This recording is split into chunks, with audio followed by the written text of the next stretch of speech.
Alright guys, so it's been a little over 12 hours, probably a little longer. Well, actually, a lot longer than 12 hours. I think we're working on about 16 hours since I did this side fiberglassing. I went ahead and instead of half doing the floor and then waiting until today to do the rest, I just decided to go ahead and do the entire floor. So I completely fiberglassed that piece down. I'm getting ready to do this back wall.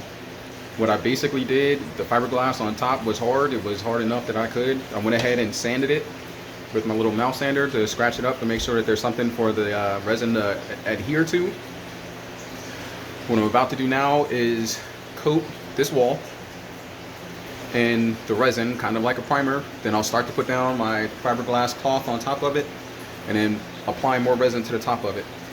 When I apply that resin to the top of it, it'll cause it to go clear like this wall and then help it to adhere as it dries and cures and everything else. So this is the wall I'm about to start to work on. Just want to give you an update and show you what I did. I'll get in closer so that you can see where I'm talking about. I sanded. So I'm projecting for the fiberglass to come out this far into the floor. As you can see, it's clear. And then you can see it's white where I scuffed it up with the sander. And again, all the way up this corner because I'm overlapping this corner. And then you can also see along this wall where it kind of hit the sander was touching this wall as well. It scuffed it up. And then again, right along this edge.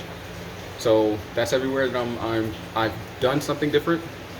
After completely doing the floor, I vacuumed. I'm gonna wipe it down with a damp cloth. Mix my resin, and then go from there.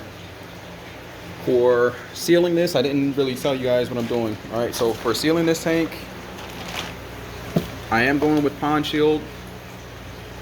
This is a 3-gallon bucket. 3 gallons should do approximately 480 square feet. My tank is approximately 111 square feet.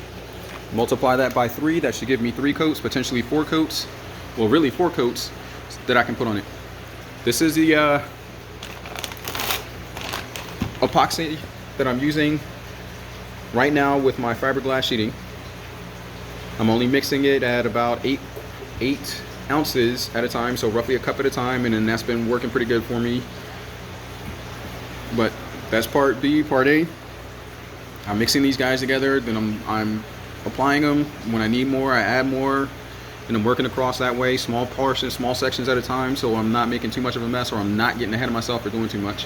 So small sections at a time with this primer and these little quart size cups, and it's been working out great for me. Alright, so I'm about to get back to work, get my other full side done, my other full wall done here.